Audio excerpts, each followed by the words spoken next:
Assalamualaikum warahmatullahi wabarakatuh.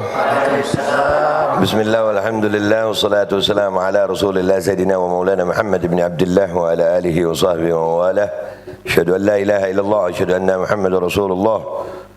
Rabbi shrah li sadri wa yassir li amri wa hlul 'uqdatam min lisani yafqahu qawli bi jannabi wa alihi. Amma ba'd. Ini jujur aja gue nih kalau Ustaz pakai lu gue nggak apa-apa nih. Nggak apa-apa, antum orang Jakarta gitu ya. Api boso Jawaan tambah ndak akhlak karena gitu. Hai.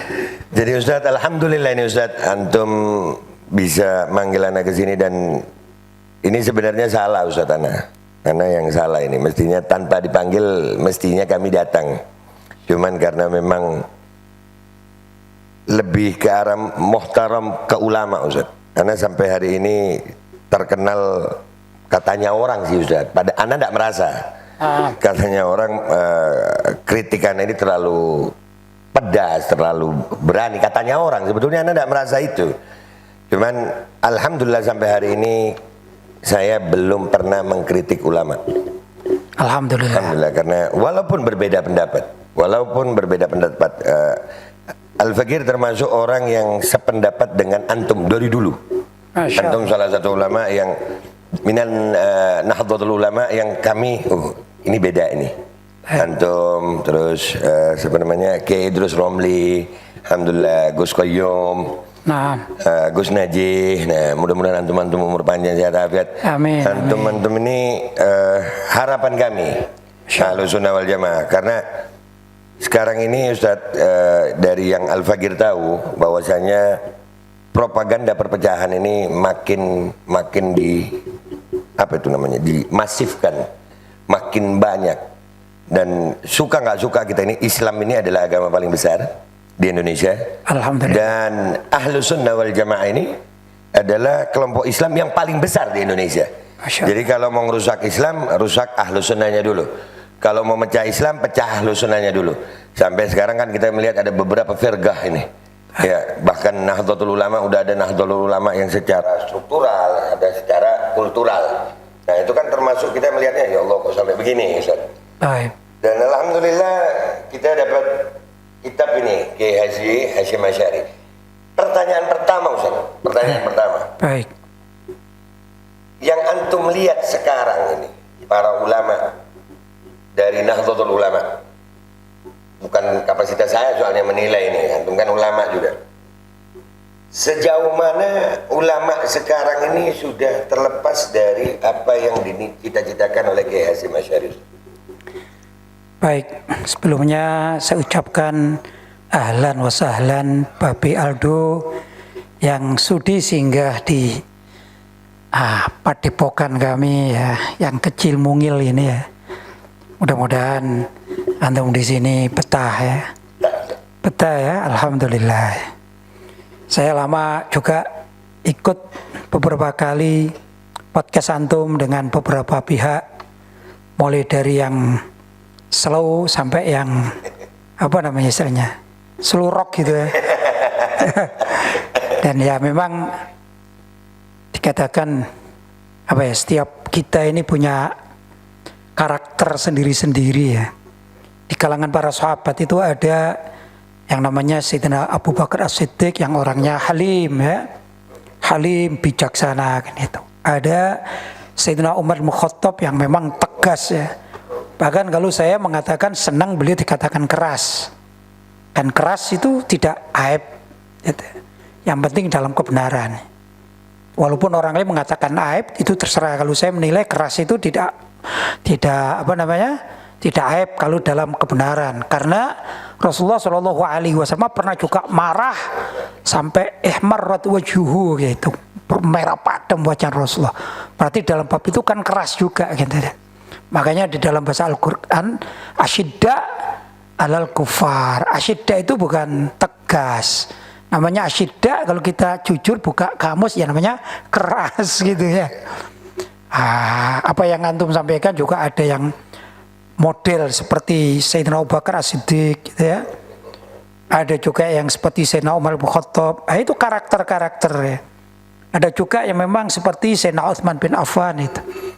itu mendahulukan malnya itu ya. Wah itu banyak juga tokoh-tokoh kita yang memang min ahlil mal ya. Jadi mereka menyalurkan hartanya untuk kepentingan umat Islam. Tapi ada juga yang seperti Sayyidina Ali bin Abi Thalib yang terkenal ahlul ilm, begitu ya. Itu karakter setiap orang, tokoh-tokoh juga demikian. Nah, kalau antum tanya, pertama ini saya bedah pemikiran ya. Jadi bukan bedah buku ini. Yeah. Saya membaca dan mengajarkan karya Kiai Haji Hashim Asy'ari, Risalah Ahlussunnah wal Jamaah dan beberapa kitab lainnya. Saya baca, kalau yang Risalah Ahlussunnah wal Jamaah saya ajarkan di mana-mana. Tapi kalau rujuk kepada kitabnya Kiai Haji Hashim Asy'ari itu beberapa saya rujuk gitu. Saya melihat begini ya, fenomena zaman sekarang itu bahwa banyak warga bahkan tokoh-tokoh pengurus NU. Saya ini pengurus juga soalnya. Saya ini pengurus walaupun di tingkat kecamatan, tapi namanya juga pengurus kan. Jadi saya ini ya termasuk struktural tapi sekaligus kultural gitu. Banyak sebagian dari kawan-kawan kita, tokoh-tokoh kita itu tidak peduli terhadap apa yang diajarkan oleh Kiai Haji Hashim Asy'ari. Jadi itu yang jadi masalah. Jadi mereka rujuk itu bukan kepada kitab-kitab yang dulu sudah digariskan oleh Kiai Haji Hashim Asy'ari. Tapi pada akhirnya di zaman sekarang rujuknya ini kepada ada canda kita itu ya, ada seorang syekh alim gitu ya, segala macam tahu ini, baik yang baik maupun yang buruk, namanya Syekh Google lah ya. Nah ini ya, ini di masalah ini ya. Alim dia, apapun, jangankan antum wajahnya, bercahaya wajahnya. Jangankan antum tanya bab ilmu gitu, bab jualan pun ini alim dia. Itu tahu segala macam harga. Jangankan harga rumah, harga paku itu paham ini. Ini saking alimnya Syekh, namanya Syekh Google. Nah, saya lihat sebagian dari tokoh-tokoh kita itu mau praktis. Begitu ya, mau praktis sehingga tidak mau merujuk kepada apa sih yang ditulis oleh Kiai Haji Hashim Asy'ari dalam kitab-kitab mereka. Ya namanya keluar tidak mau kepada ajaran atau kitabnya pendiri NU. Akhirnya apa? Ya terseret arus kan begitu ya. Sedikit demi sedikit demi sedikit. Dan ini bukan masa yang sebentar tapi masa agak panjang. Begini ya. Dulu saya dan beberapa orang yang seusia saya itu sama orang tua kami itu dikirim ke Mekah. Ada dikirim ke Mesir, dikirim ke Hadramut, dikirim ke beberapa negara-negara Islam gitu ya. Itu begitu. Tapi ada sebagian juga yang seusia kami ini dikirim ke Chicago, ke Boston gitu ya, ke Kanada, ke Beijing ya, dan lain sebagainya. Nah, kalau belajarnya bukan belajar agama ini, misalnya yang ke Amerika belajar studi tentang masalah kelayakan bangunan, ya boleh-boleh saja. Yang jadi masalah kan tidak begitu. Yang jadi masalah dalam mereka belajar agama dari Chicago, dari Boston. Kalau nggak salah Ustadz, minta maaf anak potong, ada yang ke Israel Ustadz ya? Ada juga ke Israel. Ya. Nah, akhirnya apa? Begitu pulang, ini kan bisa dikatakan seusia. Ya tentu seusia itu tidak persis amat gitu ya. Masanya bukan kepada kakek kita, tapi seusia kita ya. Satu masa dengan kita. Muncullah tokoh-tokoh yang bermacam-macam itu sudah meninggalkan ajaran Kiai Haji Hashim Asy'ari. Saya bicara di warga NU nih ya, Kiai NU ya. Bukan yang di lain ya. Begitu. Akhirnya apa? Pemikirnya berbeda-beda. Contoh gini mungkin. Kalau orang datang ke Mekah misalnya, itu kan paling sering dengan talbiyah, labbaik Allahumma labbaik, kan begitu ya. Adzan, terus TV pun di sana itu ya, kalaupun lagu-lagu Arab kan gitu ya. Siapa pernah lagu Cina, enggak pernah. Lagu Barat pun ya gimana ya, kan enggak ada gitu. Saya dulu masih awal-awal mondok itu pernah ya, namanya saya usia 17, kadang-kadang terbawa arus anak itu melihat film kartun, tapi bahasa Arab. Nah kan bahasa Arab kan, artinya nilai-nilai Arabi itu betul-betul melekat.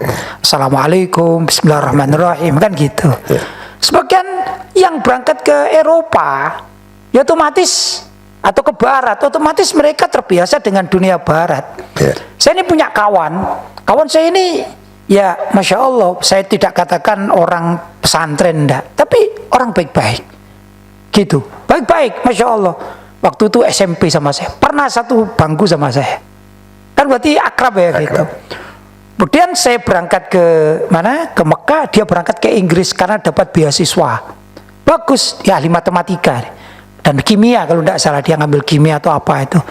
Tukar-menukar mahasiswa. Ingat ya, bukan ada, namanya Pak Harto dulu. Nah, itu akhirnya ngambil di Inggris.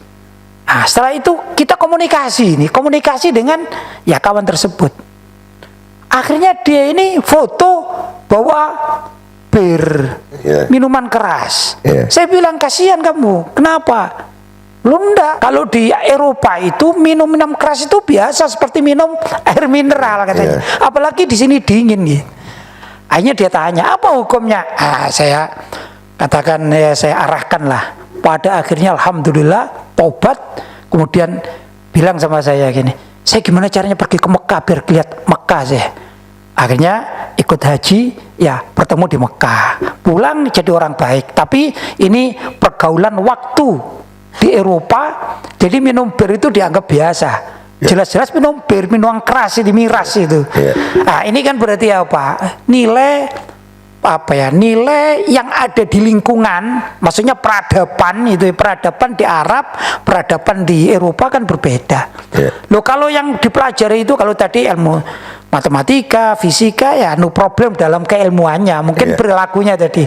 Tapi kalau ini agama ya, yang dipelajari itu agama. Belajar agama ke Israel ya jadi Yahudi kan gitu. Belajar agama ke Beijing ya di PKHI kan gitu. Belajar agama ke Barat ya jadi ya bau-bau Natalan kan gitu kan. Ini bau-bau begitu, inilah yang terjadi gitu. Barangkali itu, jadi ya memang ada, menurut saya begitu. Ya, dan alhamdulillah ini Ustaz, ini membuat topik kayaknya antum mulai kasyaf udah ini, kita ada yang mau dibahas. Dan tadi buat yang nonton ini, waktu awal dikasih buku ini, itu kita buka ngasal gitu, karena memang gue bukan orang yang suka membaca sebetulnya, lebih ke arah mendengar Ustaz. Al-Fakir lebih Allah kasih, kalau dengar cepat hafal, kalau baca ini suka loncat-loncat, dan kalau suka buka kitab sembarang. Buka kitab sembarang. Tadi kita buka ini kitab sembarang sampai bab akhir zaman Ustaz.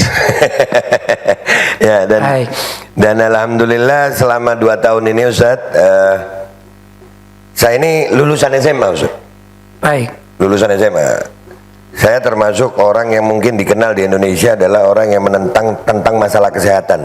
Itu nggak bisa kita sebut di media sosial begini karena sudah 700 video saya membongkar masalah ini, itu di take down Ustaz. Dan itu yang take down bukan YouTube aja, itu resmi dari WHO. Kami sampai dapat email dari WHO.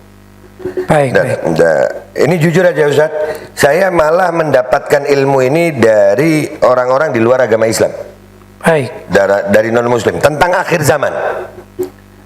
Ada beberapa saudara sebangsa setanah air yang berbeda agama, yang ternyata membahas apa yang dibahas sama Kiai Hasyim Asy'ari di sini. Tentang perubahan perilaku manusia yang diakibatkan oleh banyak pengaruh.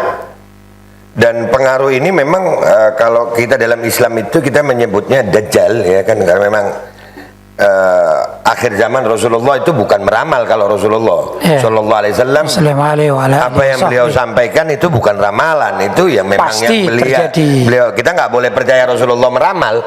Rasulullah Sallallahu Alaihi Wasallam apa namanya, wala yantiqu anil hawa, betul Ustaz ya, in huwa illa wahyu yuha.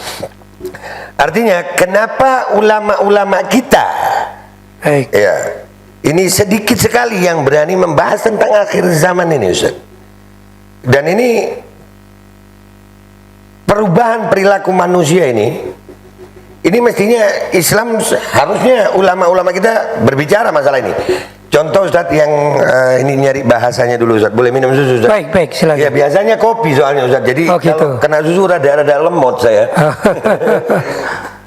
Nggak berani Beb, tolong jangan. Habib Alwi suka mancing saya Ustaz.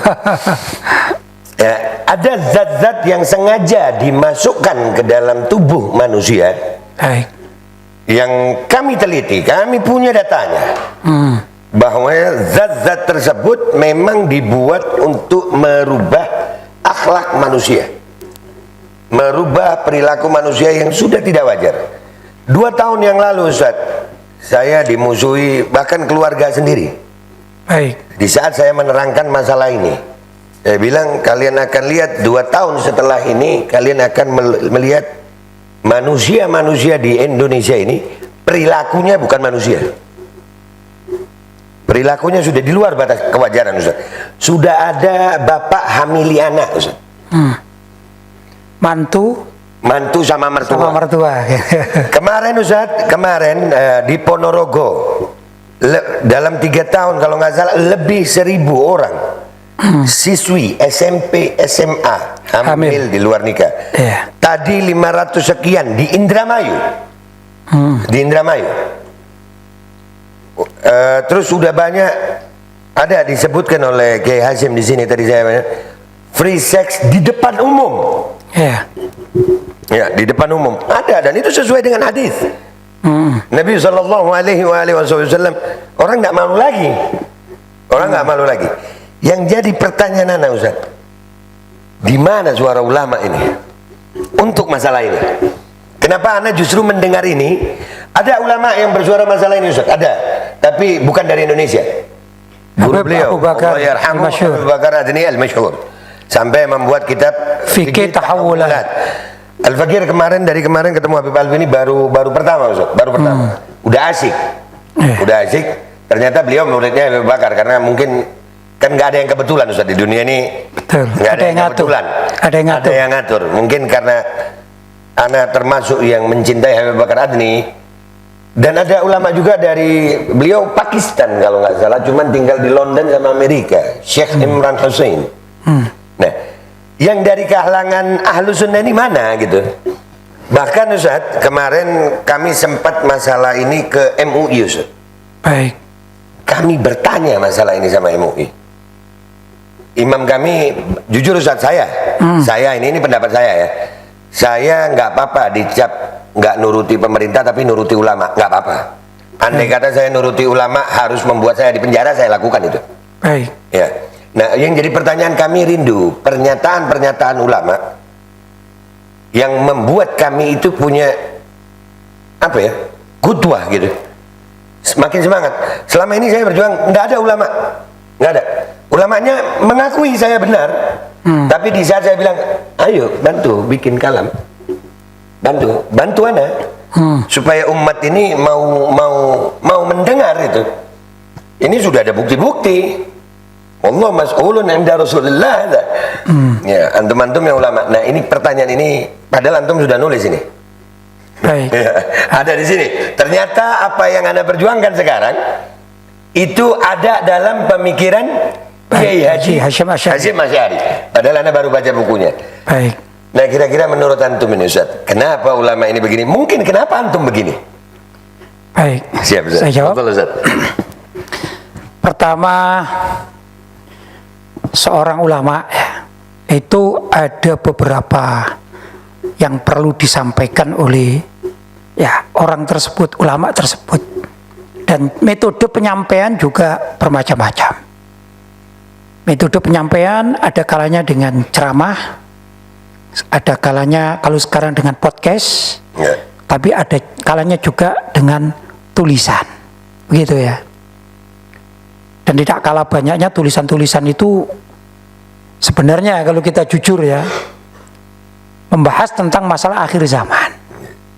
Begini, hanya masalah yang terjadi itu viral tidak viralnya itu. Ini yang jadi masalah. Saya menulis bab kitab ya, khusus sebenarnya terkait dunia yang ditanyakan tadi itu. Coba diambilkan buku saya Musuh Besar Umat Islam. Nah, ya, di sini diambilkan. Jadi saya ini ada beberapa buku, alhamdulillah ya, saya bisa menulis berkat doa antum semuanya. Setiap hari saya ini menulis itu ya, dengan kajian berbagai macam ya. Kemarin saya tanya sama yang ngumpulkan ini, coba tulisan saya ini di print itu kan masih di Google Drive itu. Katanya nggak mampu loh di print. Loh kok nggak mampu gimana gitu? Ya saya mengumpulkan mulai tahun 2009. Mulai dari tahun 2009. Ini namanya Musuh Besar Umat Islam. Ini juga membahas tentang yang antum tanyakan tadi sebenarnya. Cuman kan nggak viral masalahnya kan ya. 2009 sampai sekarang ini terbukukan. Yang tulisan mungkin suatu saat antum mendapatkan artikel saya barangkali gitu ya. Ya, itu kalau dikumpulkan katanya 1 meter dikumpulkan. Subhanallah. Tapi ya itu. Nggak viral. Ya itu nggak ada viral. Pertama itu ya, bukan saya kepingin viral dah. Bukan. Ana lebih husnudzon nanti Ustaz. Taib. Kemudian ada juga ulama-ulama kita yang istilahnya itu kalau dalam pesantren namanya kiai dampar. Nah ini kiai dampar itu gimana? Kiai yang mengajar dengan buku di bangku gitu ya, sudah mengajar. Bahkan mungkin isinya juga lebih dari apa yang kita inginkan, termasuk bab akhir zaman. Lagi-lagi mereka ini adalah kiai-kiai yang termarginalkan oleh keadaan. Begitu. Masalahnya ini kadang-kadang kalau yang kita inginkan justru tokoh-tokoh kita yang viral-viral itu ya, itu yang nggak mau bicara kan gitu. Yang punya nama nggak mau bicara. Nggak jauh-jauh misalnya saya sendiri ini membahas tentang karya Kiai Haji Hasyim Asy'ari ini. Jadi pro kontra, karena isinya ini menasihati kita-kita, juga menasihati para kiai NU kan isinya gitu. Karena memang isi karya Mbah Hasyim Asy'ari itu begitu isinya. Ya akhir zaman, ya kayak tadi itu, ya free sex dan segala macam memang ada. Cuman yang ngungkap kan tidak begitu, sehingga sepertinya sebagian itu kayak saya sendirian aja ngomong begini gitu, kan sulit jadinya. Padahal yang lain-lain kan tidak begitu. Berapa banyak kiai NU itu viral, banyak kan yang jadi di YouTube-nya itu sudah ratusan ribu, tapi kan tidak membicarakan hal-hal yang memang diperlukan oleh umat dalam dunia. Contoh misalnya tatbikus syariah, penerapan syariat. Apa penerapan syariat? Lebih mudah aja mungkin kita ya. Kalau sholat sudah kita lakukan gitu ya. Tapi orang nggak sholat perlu diapain? Ini kan nggak ada ini ya. Sholatlah gitu. Sudah itu satu. Yang kedua, kan ada sanksi hukum. Sanksi hukum itu kan ada. Itu dalam kitab fikih dipelajari di pondok-pondok pesantren dan dihatamkan oleh kiai-kiai pesantren. Tapi tidak pernah dilaksanakan secara kebangsaan, kenegaraan. Contoh gini ya, sebelum apa yang antum tanyakan saya jawab, terus saya bisa, ini kan santai ini ya, apa-apa ya. Contoh begini, ada namanya kewajiban itu yang sifatnya fardhi, perorangan. Sholat, ya ini, saya sholat, saya berarti dapat pahala. Kalau saya nggak sholat dapat dosa. Kalau saya nggak sholat, antum nggak dapat dosa. Gitu. Itu sholat seperti zuhur, asar, maghrib, isya, subuh. Tapi ada yang nggak begitu. Kewajiban yang namanya jama'i. Seperti sholat Jumat. Sholat Jumat itu kan gitu. Kalau di suatu kota nggak ada orang yang sholat Jumat, kan dosa semuanya satu kota. Kan gitu kan ya. Kalau alasannya karena di kota itu nggak ada masjid, maka kewajiban seluruh warga kota ini membangun masjid. Ini namanya jama'i ini. Kalau tidak ada orang yang peduli untuk membangun masjid, berdosa semuanya. Kan gitu kan? Termasuk juga yang sifatnya jama'i adalah nasbul imamah atau nusbul imamah. Apa itu? Memilih pemimpin namanya jadi imamnya umat Islam. Untuk apa sih? Untuk memberlakukan syariat yang dibaca oleh kiai-kiai itu. Soalnya begini, kalau kita dialog dengan para kiai ini, ditanya misalnya, ada kiai membaca kitab Fathul Mu'in, misalnya Fathul Wahab, terus ada kalimat atau mendapatkan hukum bahwa pencuri itu harus dipotong tangan. Kan semuanya tahu itu kan? Kemudian ada murid yang bertanya, Pak Kiai, kenapa kemarin saya melihat ada pencuri di pasar itu kok nggak dipotong tangan? Itu jawabannya begini, iya karena belum ada qadhi atau hakim yang ditunjuk untuk ketok palu kan gitu. Kemudian apa kewajibannya? Ya kewajiban kita mengangkat hakim kan gitu kan. Kalau hakim tertinggi di negara ya presiden kan gitu. Selama Indonesia merdeka belum ada kiai, artinya yang mengesahkan seorang presiden yang bisa menentukan potong tangan bagi pencuri sebagaimana yang dipelajari dalam kitab-kitab pondok-pondok pesantren. Kan belum ada ini. Belum. Nah ini yang terjadi. Jadi kita mengatakan wajib tapi kita belum memperjuangkan. Nah yang unik kalau kita memperjuangkan, wah ente ini radikal ini. Ini kan sulit kita ini. Ini yang terjadi kan itu ya. Banyak orang dituduh radikal hanya gara-gara ingin ini loh kitabnya. Kita ngaji ini. Tapi kenapa nggak dipraktekkan kan gitu. Jadi yang terjadi gitu, Bib. Jadi istilahnya tadi yang antum tanya apa tadi? Kenapa nggak ada kiai yang bicara masalah ini gitu? Yang bicara tidak viral, yang viral tidak bicara. Itu yang ana lihat begitu. Baik, alhamdulillah berarti Ustaz kita mendapatkan jalan keluar ini berarti. Baik. Ini usul aja, bukan usul sih, minta kita ya, minta. Ini kebetulan.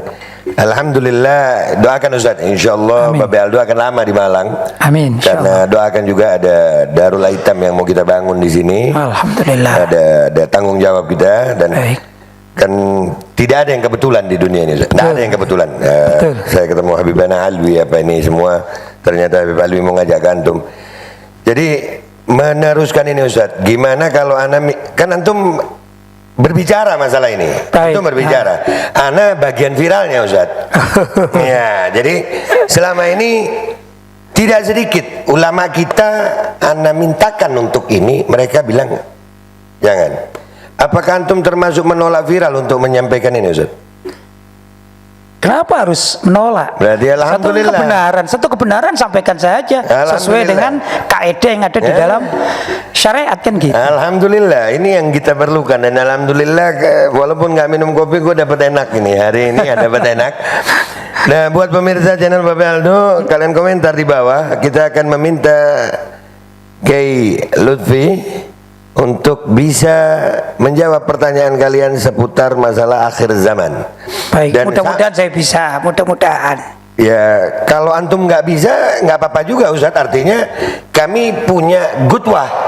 Baik. Ya, sehingga perdebatan di umat Islam yang kami alami, saya mengalami Ustadz. Anak 2 tahun Ustadz, 2 tahun lebih memperjuangkan yang kami yakini benar. Baik. Ya, itu kami belum mendapatkan dalil dari ulama Indonesia. Baik.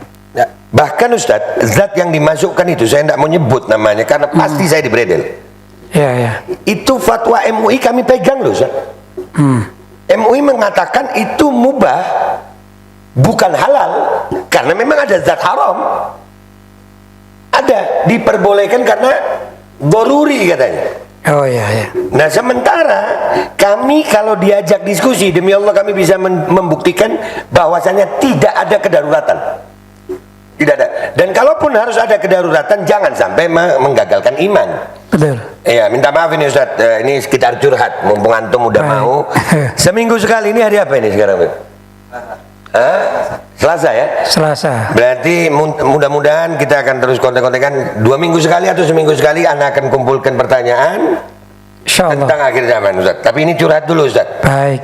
Ya, kan kita mengenal ada namanya protokol kesehatan menurut mereka. Baik. Itu Al-Fakir udah nyebut itu Ustaz. Itu protokol kesehatanan. Perbandingannya itu Ustaz ya. Kenapa saya nyebut protokol kesehatanan? Karena membuat orang bodoh dan itu kerjaan setan. Baik. Dan saya punya dalil, nggak bisa disalahkan karena Indonesia adalah negara demokrasi yang berketuhanan. Kami boleh menjalankan keimanan kami. Ini bukan negara komunis. Betul. Ya, bagi umat Islam yang menjauhkan seseorang dari ibadah mendapatkan pahala kan itu setan Ustaz. Betul. Betul ya Ustaz? Iya. Senyum itu ibadah bukan Ustaz? Ibadah. Ditutupi pakai popok di muka kan? Berarti nggak bisa senyum. Berarti menolak pahala kan Ustaz? Betul tidak ini Ustaz? Betul, senyumnya di dalam ya.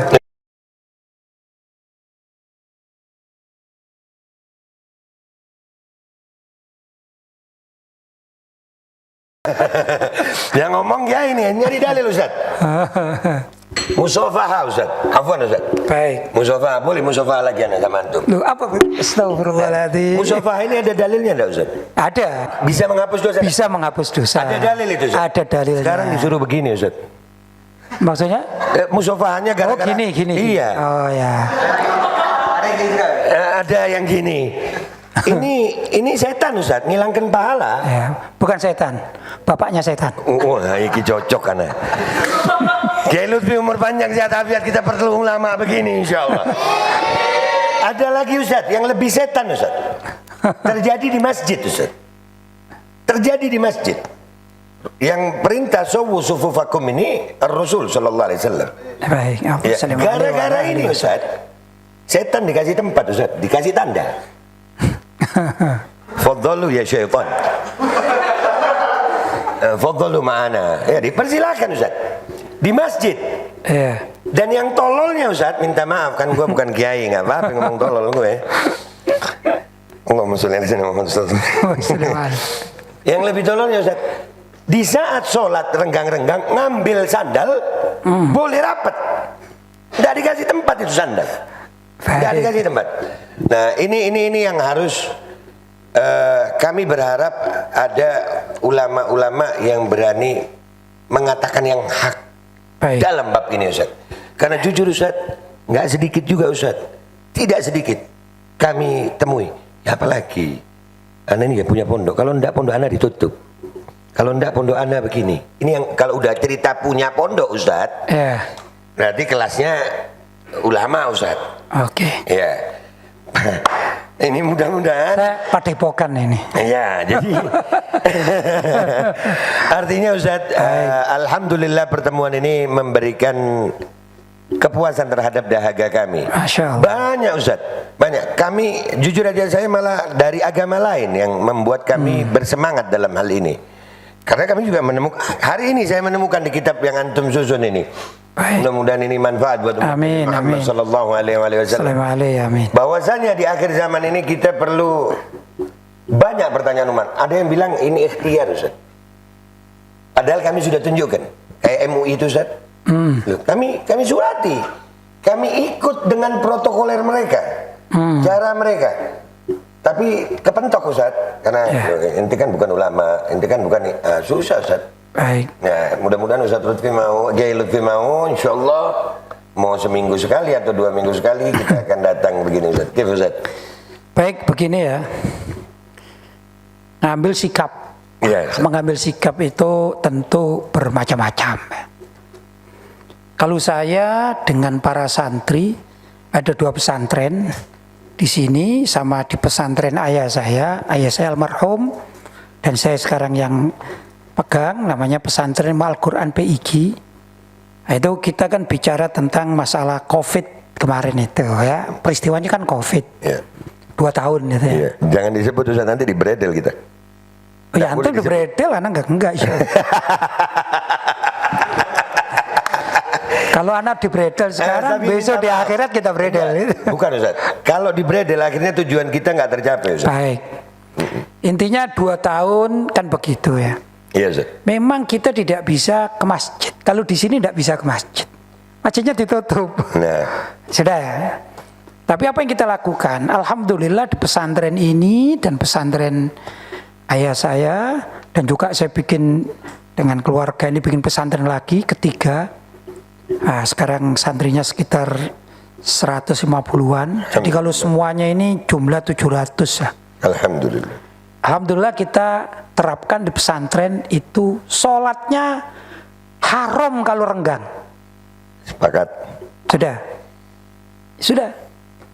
Pertama itu. Kedua, karena kita kesulitan pergi ke masjid, memang dijaga kesulitan. Karena kesulitan berarti darurat tidak ke sana. Tapi kami di sini sholat Jumat, mengadakan sholat Jumat dan tidak libur. Alhamdulillah. Gitu. Kita tidak pernah libur sholat Jumat. Alhamdulillah. Baik yang di sini maupun yang di pesantren 1, keduanya dan pesantren ketiganya tidak libur. Tuh. Kemudian kita ini sebagai warga bermadzhab Syafi'i kan itu, memang melaksanakan sholat Jumat itu ada beberapa syarat-syarat ya, yang masyhur diantaranya menurut mazhab Syafi'i itu syaratnya fil masjid, gitu ya. Itu syarat yang bisa ditawar sebenarnya karena ada qaul-qaul, tapi yang paling kuat di masjid. Tapi inda daruratin, tatkala darurat boleh di tempat-tempat lain selain masjid. Begitu. Maka karena di sini bukan masjid ya. Bukan. Juga syarat jumlah kalau di sini cuma 25 orang nggak memenuhi syarat, gitu ya. Sedangkan di pesantren satunya itu 500 orang memenuhi syarat, tapi bukan masjid, gitu ya. Di pesantren yang ketiga ada masjidnya tapi kecil ya, sebenarnya musola, gitu ya. Sana memenuhi syarat, begitu. Tapi dekat dengan masjid yang lain. Lah ini juga ada khilafiyah bainal ulama antara pelaksanaan sholat Jumat yang ta'addudul Jumat. Boleh tidak Jumat itu sini bikin gitu. Kalau tidak ada darurat, tidak boleh. Dulu Imam Syafi'i radhiyallahu ta'ala anhu tatkala beliau hidup di Irak itu masyarakatnya sedikit, maka beliau ketat sekali masalah ta'addudul Jumat, yaitu sholat Jumat yang berbilang banyak sini gitu. Karena masyarakat sedikit bisa terhitung. Begitu beliau pindah ke Mesir, ternyata warga Mesir jauh lebih banyak dan lebih kompleks permasalahannya dan terjadi ta'addudul Jumat. Dan di situ di dalam kitab-kitab dikatakan wasakataan Syafi'i, Imam Syafi'i mendiamkan, berarti boleh dalam keadaan yang tidak bisa ditolak. Ya, kan darurat itu kan macam-macam ya gitu ya. Maka kami menerapkan begini, kami sholat Jumat di pesantren ya, karena kurang memenuhi syarat, maka setelah sholat Jumat yang itu wajib hukumnya, dan kami tidak ada yang renggang-renggang sholat itu, tetap rapat sesuai dengan aturan, kemudian kami tambahi dengan sholat zuhur, begitu. Ini ada agar ihtiyaton. Tapi intinya alhamdulillah pesantren kami tidak ada protokol yang 1 meter. Oh, alhamdulillah. Itu intinya. Ya, alhamdulillah di sini nggak tolol, Ustaz. Alhamdulillah. Ya, alhamdulillah. Jadi ini yang perlu kita akan, nggak mungkin malam ini kita bahas semuanya, tapi alhamdulillah jazakallah Habib Alwi, mudah-mudahan apa kata Buya Maliki Ustaz, lil wasail hukmul maqasid. Ya, mudah-mudahan Habib Alwi juga dapat manfaatnya. Amin. Ya, jadi antum bersedia Ustaz ya, kita akan mencoba membahas tentang yang tadi antum sebut itu tadi Ustaz. Soalnya kalau ana yang nyebut bab itu Ustaz, 700 video Ustaz. Dan itu ana akan mencoba bukan mengadu domba Ustaz ya, membenturkan pendapat-pendapat. Ya, harus begitu. Ya, kebenaran tidak takut argumentasi buat saya Ustaz. Betul. Ya, kebenaran tidak takut argumentasi. Dan buat kalian yang dulu mengatakan gol ulama ini, Aldo ndak ada ulamanya, Aldo ndak ada punya ulama yang berani. Sebetulnya bukan ndak ada ulamanya yang membenarkan anak Ustaz, ndak berani ngomong, itu ya bingung anak Ustaz. Baik, jadi kalau saya menyikapi begini, ya Ustaz, dikatakan penyakit itu ada atau tidak ada, saya katakan ada dan tidak ada. Iya Ustaz. Kalau dikatakan tidak ada, ya dia meninggal dunia ya. Kalau dikatakan ada gitu, alhamdulillah kita di pondok aman-aman saja kan gitu ya. Ini kita agak panjang nggak apa-apa nih, asik gitu. Ada dan tidak ada. Betul. Kan ada orang yang bilang tanyakan kepada ahlinya, kalau nggak ahli jangan. Betul. Nah, yang jadi masalah itu sebetulnya Ustaz, ahli di zaman ini itu ditentukan sama ijazah. Padahal belum tentu yang berijazah itu juga ahli. Ya. Anda bisa membuktikan walaupun mungkin nggak di kamera Ustaz. Kenapa? Kalau Anda buktikan di kamera nggak viral. Sementara jujur Ustaz, saya perlu viral. Karena apa? Kalau pendapat yang benar dibungkam, baik, lalu pendapat yang salah dibiarkan viral, mau nggak mau ya kita harus ngaku kalah. Saya tadi bilang ada dan tiada gitu ya. Kenapa antum nggak tanya ada itu yang model bagaimana kan? Anda nggak percaya ada soalnya Ustaz. Gini, kalau saya mengatakan ada itu begini. Ada itu kan belum tentu alami kan. Ada itu bisa dibuat oleh seseorang. Iya. Dan bukan itu. Bukan yang dikatakan. Dinamakan dengan itu copet. Dipanggil copet dia. Itu nama. Tapi kematian itu bukan karena si copet yang diadakan itu. Kalau saya menyikapi beda. Ya. Mungkin beda kan, apa-apa. Gak apa-apa sih, karena malah tadi Anda ngomong sama Habib Alwi. Ini kayak Lutfi kalau ngajak anak diskusi ilmiah, kalau beliau sempat dapat sama anak kita diskusi, kalau beda pendapat kita debat. Kalau justru anak mengatakan gitu ya, Siap, ya. Penyakit itu ya adanya di tempat pembunuhan kan. Nah, ini baru ini Pembunuhan itu kan ada pembunuhan nyamuk, ya, pembunuhan cecak kan, tidak kan, pembunuhan ayam kan gitu. Allah. Ayam itu kan bisa mati kalau disembelih pakai pisau kan gitu. Iya, benar. Kalau nyamuk bisa ditepuk, tepuk tangan kan gitu. Iya. Bermacam-macam cara pembunuhan itu, dan di situ ada penyakit. Iya. Kan gitu kan. Iya, benar, Ustaz. Kalau penyakit itu didatangkan tempat itu, berarti ada di situ. Iya. Tapi kalau di ayam itu dengan pisau nyamuk, dengan tepuk, dengan obat anti nyamuk. Kalau yang kemarin Ustaz dengan obat dan dengan perilaku yang salah di tempat yang salah oleh orang-orang yang salah yang sengaja untuk membuat salah supaya manusia hidup dalam ketakutan yang salah. Itu kami punya buktinya. Kami berharap entah dengan menggunakan bahasa yang seperti ini antum lebih ahli.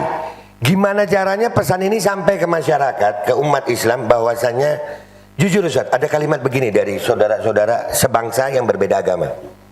Mereka curhat ke saya. Baik. Saya duduk sama mereka. Islam ini harapan kami. Kenapa? Kalian besar. Kami ini kecil di sini. Kami minoritas. Kami tidak akan bisa melawan mereka kalau Islamnya nggak ngelawan. Wallahi Ustaz. Yeah. Dan mereka seperti ini sampai kadang saya malu Ustaz. Kenapa? Loh, mereka bisa beriman seperti itu. Sementara umat Islamnya mana? Mestinya kita lebih beriman. Dan itu ada di sini ada. Yang ana mau bahas sama antum di sini ada. Dan ini kalau tadi antum ngasih ana ini ana minta Ustaz. Beda ini. Nah, jadi kami berharap Ustaz, bahkan kami berharap podcast ini Ustaz akan berlanjut dan bisa membawa ulama-ulama yang lain yang sepaham. Sehingga jujur aja Ustaz, sekarang ini kami tidak berharap ke lain-lain Ustaz, nggak bisa, nggak ada. Pejabat nggak mungkin ngomong ini. Ada beberapa pejabat yang sepaham sama kami tapi tidak berani muncul. Karena terikat oleh sistem tadi. Ya, terikat oleh sistem tadi. Ya, jangan, nanti kalau ada yang ngomong. Sampai para dokter. Lulusan SMA kok ngomong ilmu kesehatan. Lulusan SMA, SMA ijazahnya hilang lagi. Ngomongin kesehatan. Tapi alhamdulillah ya Rabb. Apa yang anda ucapkan 2 tahun lalu sekarang terjadi. Dengan bukti data, fakta kami ini, dulu data, sekarang fakta. Tapi kan sekarang nggak ada sudah. Akibatnya masih ada Ustaz. Jadi gini Ustaz, minta maaf. Baik. Untuk supaya zat itu masuk dalam tubuh, itu harus membuat orang berbondong-bondong disuntik ke situ. Ya. Untuk membuat orang berbondong-bondong datang ke situ, harus diciptakan keadaan yang menakutkan agar orang berbondong-bondong. Manusia di akhir zaman, Nabi SAW yang bilang wahan sudah. Wahan ini betul ya sudah. Khauful maut. Khauful maut. Orang tua sekarang Ustaz, anaknya kena gigit nyamuk, bingungnya kayak gimana Ustaz? Kena, ya Allah, digigit nyamuk.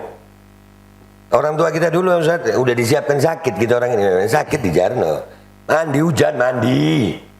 Ya, anak sekarang orang tuanya khauful maut. Bahkan orang tua sekarang itu banyak yang lebih menyiapkan hidupnya anak daripada matinya anak. Betul. Ya, orang tua itu lebih memikirkan menyekolahkan anak. Kenapa? Supaya hidupnya enak. Oh ini dipilihkan sekolah ini. Kenapa? Hidupnya enak. Bukan matinya yang enak. Nah, belum ada orang tua yang anak tanya, kenapa kau nyekolahkan anak? Kenapa kau begini sama anak? Supaya hidupnya enak. Nggak mati anakmu. Itu belum ada Ustaz. Nah, jadi alhamdulillah dengan adanya antum ini kami berharap, umat Islam berharap, majelis penderitaan rakyat, karena punya dibilang ormas, ya majelis. Jadi saking senangnya saya sama penderitaan Ustaz. Bahkan bagi kami penderitaan itu kemuliaan Ustaz. Masya Allah. Iya Ustaz, kemuliaan itu ada di penderitaan.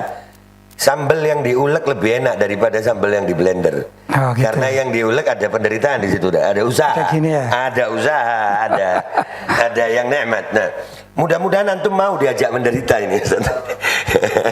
Jadi insya Allah seminggu sekali Ustaz ya. Insya Allah, mudah-mudahan. Kami perlu Ustaz. Wallah. Ini yang saudara-saudara dari agama lain pun memerlukan ini. Dan mudah-mudahan dari sini adanya kebangkitan umat Islam. Amin. Iya. Dan ini subjek ini Ustaz, itulah yang akan mempersatukan nanti. Karena ini tidak memandang agama, tidak memandang partai politik. Karena sekarang ini Ustaz, kalau Anda mengkritik rezim, dikira Anda pendukung ini. Anda mengkritik ini, dikira pendukung rezim. Padahal ada Ustaz, kan ada nih yang bangga-banggakan jalan tol. Pokoknya dikit-dikit jalan tol, jalan tol, jalan tol. Ada juga kelompok yang membanggakan stadion. Ya, stadion. Indonesia padahal isinya bukan cuma tol sama stadion, kan gitu Ustaz. Nah ini Ustaz, ini agenda Dajjal. Dan ini ana pengen ada ulama yang walaupun ini sudah menjadi sunnatullah dan akan terjadi, apakah kita nggak bisa cuma diem aja dan pasrah gitu? Ya saya kira tidak boleh lalu pasrah. Tidak boleh. Kita memberikan penerangan kepada umat yang baik kan gitu kan. Alhamdulillah. Kalau menurut saya begitu ya. Jadi segala macam penyakit itu ada obatnya. Likul lidain dawa, setiap penyakit ada obatnya. Walaupun penyakit bikin-bikinan juga ada obatnya. Ana mau tanya Ustaz. Baik. Likul lidain dawa. Berarti dawa itu banyak Ustaz ya? Macam-macam. Boleh ada berbagai macam pilihan ya? Bagaimana? Pernah nggak Di antara macam pilihan dawa itu lari. Okay. Iya, di antara pilihan Oke, dawa. ajib ini. Jadi kalau antum sakit, misalnya sakit ya. Terus saya melihat antum kok sakit begini ya. Kemudian ada penelitian dari apa ya, ahli yang thikoh di dalam Islam. Hati-hati loh ya, kawanmu sakit. Maka salah satu dari obat bagi saya adalah menjauh, lari. Itu termasuk, jadi macam-macam obat. Benar, tadi aku ngomong masalah thikoh Ustaz. Syaratnya thikoh apa Ustaz? Ya, kalau thikoh di dalam Islam itu orang yang tidak banyak berbohong kan gitu ya. Salah satunya. Ya, kalau pembohong itu enggak thikoh kan gitu ya. Tidak banyak berbohong, mempunyai kapasitas ilmu yang mumpuni di dalam bidangnya. Oh, gitu. tak terus no ini. Tak terus, tak bisa dibilang cukup mana. Jadi thikoh syaratnya itu Ustaz ya? Salah satu. Iya, berarti tolong sampaikan kepada ulama. Wahai ulama, berbicara kalian, karena untuk masalah ini tidak ada yang thikoh pendapatnya, karena semuanya laisa min ahlil iman. Tidak ada. Dalam bab ini tadi yang zat dimasukkan Ustaz, tidak ada yang thikoh berarti, karena semua minhum, yang memasukkan dari mereka. minhum Ustaz. Dan bayangkan Ustaz, itu zat didatangkan ke Indonesia. Kami punya buktinya Ustaz. Yang membuat bikin kontrak dengan pemerintah Indonesia, mengatakan bahwasanya kalau terjadi apa-apa maka kami tidak bertanggung jawab. Itu thikoh enggak Ustaz? Ya enggak thikoh. Nah, ulama kita kenapa membiarkan? Ulama kita tahu itu, MUI tahu itu. Ya mudah-mudahan bisa apa ya, menolak gitu ya. Harus. Kalau menolak. Bukan kami menyuruh ulama, bukan. Yang ngomong ulama ini, iya kan? Kalau saya ini kan anak manja yang kehilangan orang tua sebetulnya. Saya anak manja yang kehilangan orang tua. Orang tuanya itu ya ulama ini Ustaz. Bahkan minnahna kami kehilangan. Jujur kami rindu Ustaz. Kami rindu diperhatikan sama ulama. Kami rindu, kalau bahasa Jawa rindu dimong. Iya. Artinya keinginan, ada anak yang pengen baik, tapi tidak dituruti, akhirnya mokong Ustaz. Ya kayak anak begini karena di saat Anda melihat kebenaran, Anda ngelihat Rasulullah, umatnya Rasulullah lagi dirusak. Anda tahu ini akan jadi begini, Anda tahu, tapi ulama Anda datangi, Nah, tidak ada yang ngomong sopo ente apa. Anda jazakumullah bihasanil jaza Ustaz. Ini pertemuan malam ini, alhamdulillah kita akan bahas ini sama antum. Ana minta betul atas nama umatnya Rasulullah. Assalamualaikum. Umatnya Rasulullah. Bantu kami menyadarkan umat tentang bahayanya ini. Sekarang ini sudah terlambat sadar. Sekarang ini sudah terlambat, tapi lebih baik terlambat daripada tidak sama sekali. Daripada tidak sama sekali. Karena ana tidak melihat hasil Ustaz. Allah tahu ana berbuat. Nah, Iya. Sampai hari ini kami melawan pemerintahan dalam bab ini loh Ustaz. Dalam bab ini saja. Itu sudah di PT UN. Udah berapa kali sidang. Hakimnya yang begini, hakimnya yang begini. Kami melawan terus. Pemberitaan nggak ada karena tiap kami beritakan dibungkam. Nah, ini sekarang Ustaz, tolong kami. Sekarang sudah terlambat. Nggak sedikit anak-anak kami yang udah, anak-anak kita umat Islam yang sudah dicekoki dengan zat itu sampai 4 kali, 5 kali. Rusak Ustaz. Rusak, dia lihat pakai mata itu. Di kalangan ulama-ulama ada. Wallah mas'ulun inda Rasulillah. Jadi alhamdulillah Ustaz, closing statement dari antum tentang kedatangan Al-Fagir ini. Antum bakal lebih radikal ke sama. Fadhol nasihat buat kami, nasihat buat semuanya Ustaz. Sebagai closing statement. ya kan begini dikatakan dalam hadis ad-dinun nasihah. Ya. Agama itu adalah nasihat kan gitu. Tatkala Nabi tanya liman, ya Rasulullah, untuk siapa nasihat? Lillah katanya. Nasihat untuk Allah. Gimana masa menasihati Allah? Oh, enggak. Bukan menasihati Allah, bukan gitu. Yaitu kita mencari dalil-dalil dari firman Allah untuk diri kita. Rujukannya begitu. Lillah wali rasulihi. Loh, nasihat untuk Rasulullah gimana maksudnya? Apa Rasulullah dinasihati? Oh enggak, salah itu. Yaitu kita mengambil dari kudwahnya Rasulullah bagaimana kita ambil untuk pendidikan kita, kan gitu ya. Wali ummati, dan untuk umatnya kan gitu. Umatnya Rasulullah Shallallahu Alaihi Wasallam. Maksudnya gini, kita ini kan cara nasihat itu kan bermacam-macam. Ada cara orang salah dinasihati dengan keras itu ya. Misalnya ada punya anak mau jatuh ke sumur itu. Kalau nasihatnya ini model kalem-kalem, sebentar nak ya, jangan begitu, nanti jatuh duluan. Bila perlu ditampar, plak, biar nggak jatuh kan gitu kan. Perlu kadang-kadang begitu. Bagian anak kayaknya. Tapi juga ada nasihat itu yang perlu disampaikan dengan cara yang bagus kan gitu ya. Yaitu dengan kalem, dengan dirangkul kan gitu. Tapi ada juga nasihat itu berupa larangan. Itu juga nasihat. Jangan begini, jangan begitu, jangan begini. Namanya nahi mungkar itu nasihat. Nah, kemudian yang kedua ini juga ingin saya sampaikan, kadang orang itu nasihat perlu dengan lisan. Yang di dalam hadis dikatakan man ra'a minkum munkaran falyughayyirhu biyadihi.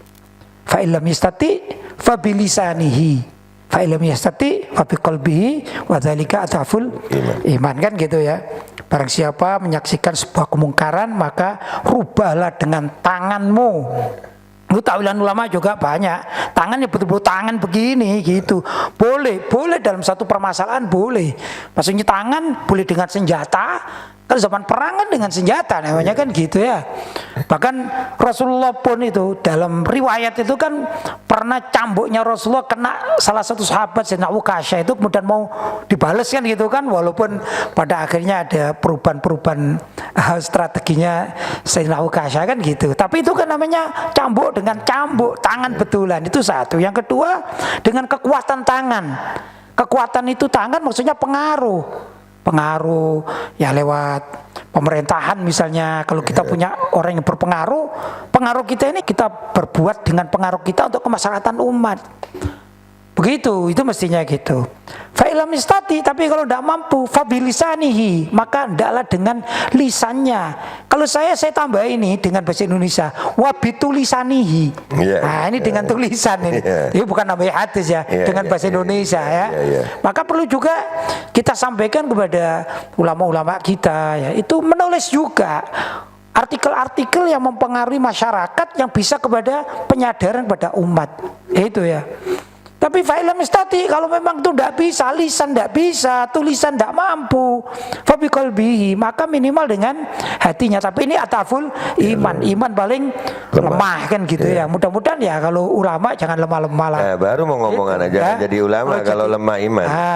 Kalau mau lemah-lemahan gitu ya, mending pensiun lah jadi ulama kan gitu. Tapi kalau kita sampaikan kebenaran, tapi dengan cara-cara yang bisa diterima kan begitu. Kalau saya tadi seperti tadi, gimana caranya kita menolak suatu zat yang dimasukkan dalam tubuh dengan berbagai macam cara. Salah satunya kita berobatnya dengan lari. Ya kan cara berobat macam-macam. Ya kita jangan ditusuk gitu maksudnya kan gitu. Nanti tak ajari caranya Ustaz. Kalau kita punya kekuatan, diantaranya dari sekian banyak kajian-kajian itu kan ada juga, walaupun kajian ini bukan yang ahli sekali, tapi kita ini orang Indonesia luar biasa. Menurut saya begitu, orang Indonesia luar biasa. Yang saya tahu hampir semua kayak bumbu-bumbu dapur semacam cengkeh, terus lengkuas ini itu punya khasiat paling tidak untuk kekuatan tubuh, stamina itu ya. Saya alhamdulillah selama 2 tahun di musim banyak penyakit itu, saya ini tiap hari ya kalau nggak minum beras kencur kayak gitu kita minum aja gitu ya, jeruk ya, ini pokoknya yang kayak gitu-gitu kita minum, alhamdulillah nggak terjadi apa-apa, yang nggak ingin terjadi apa-apa ya. Kalau ihtiyatan, kalau keluar ada ihtiyatan keselamatan untuk kita, mungkin kita was-was, mungkin di sana ada orang terkena walaupun itu abal-abal segala macam, tapi juga ada keselamatan yang lain. Kalau saya daripada ditangkap polisi kan mending pakai masker kan gitu kalau keluar. Daripada nggak maskeran masuk penjara, terus ada apa di penjara? Itu termasuk juga lari. Tata cara untuk menghindarkan gitu. Macam-macam orang bermasker itu macam-macam gitu ya. Tapi tujuannya kita ini ada satu langkah-langkah yang konkret yang harus kita lakukan. Ini ya langkah konkret, maksudnya kita komunikasi dengan para dokter, kita komunikasi dengan orang-orang yang mengerti di dalam bidang ini. Dan alhamdulillah itu saya lakukan gitu. Akhirnya saya alhamdulillah mudah-mudahan juga dan para santri semua tidak dengar sama sekali ada santri yang jumlahnya kalau dijumlah semuanya itu 700-an itu yang terpapar itu tidak ada, alhamdulillah. Karena kami ya sudah hati-hati, sudah ihtiyatan, sudah mengerjakan, sudah, tapi tetap syariat kita laksanakan, sholat ya kita sebagaimana diajarkan oleh Rasulullah SAW kan gitu ya. Saya tidak pakai yang berjarak-jarak di sini gitu ya. Dan kita tidak keluar. Ihtiyatan kita tidak keluar, pondok sini tidak keluar. Dan alhamdulillah kita tulis di luar, tamu dilarang bertamu gitu.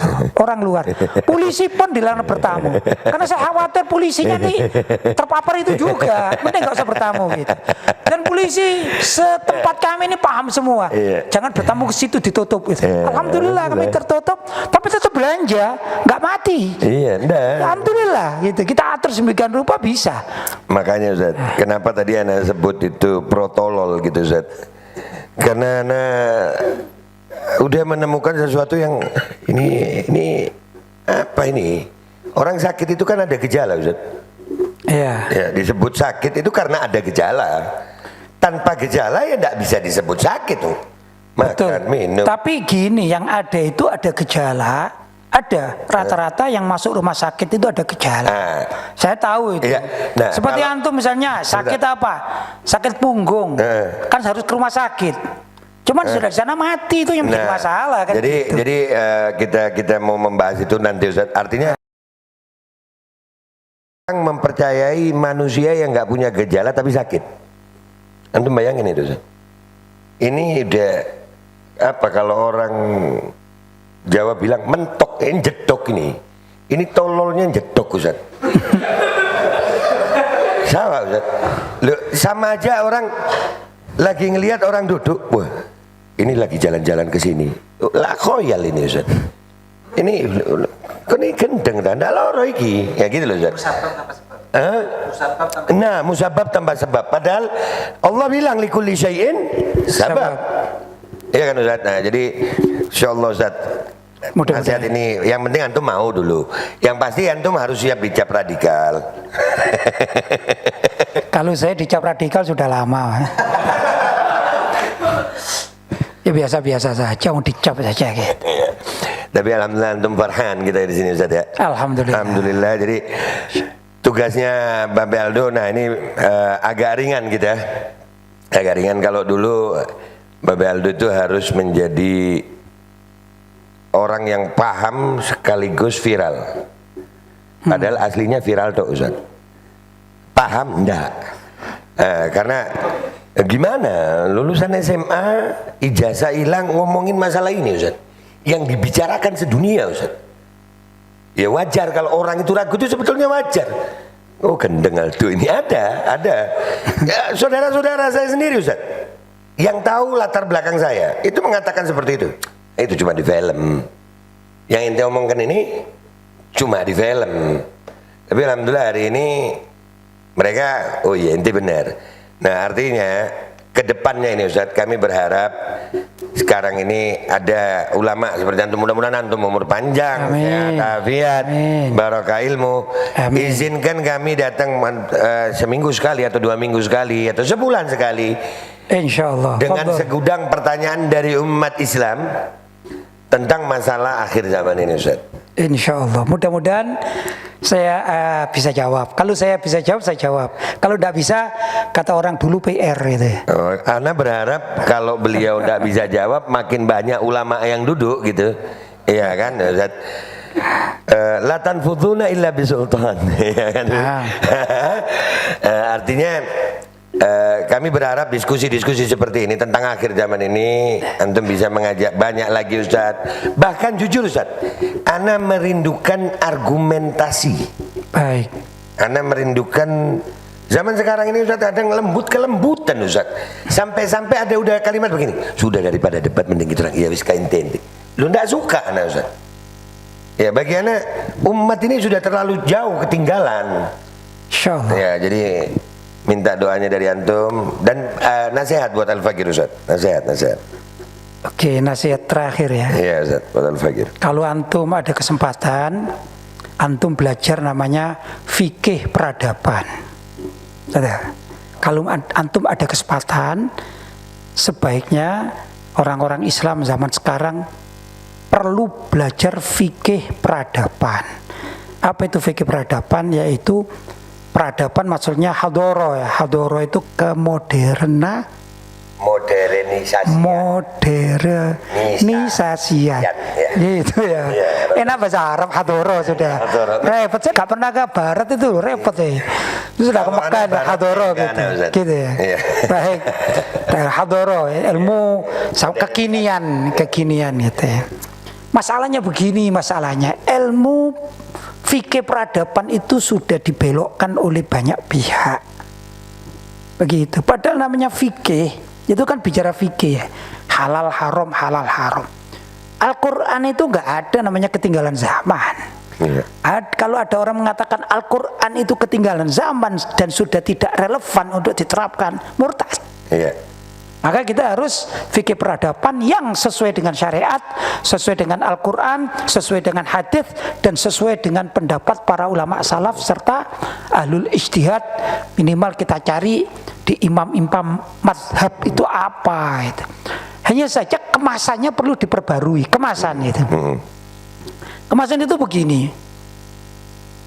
Kalau di kitab-kitab fikih itu ya, kitab fikih ini sebut zakat misalnya. Zakat itu yang didahulukan di sana dalam kitab fikih itu adalah bagaimana kalau namanya zakat mawasyin ya, zakat tentang hewan ternak.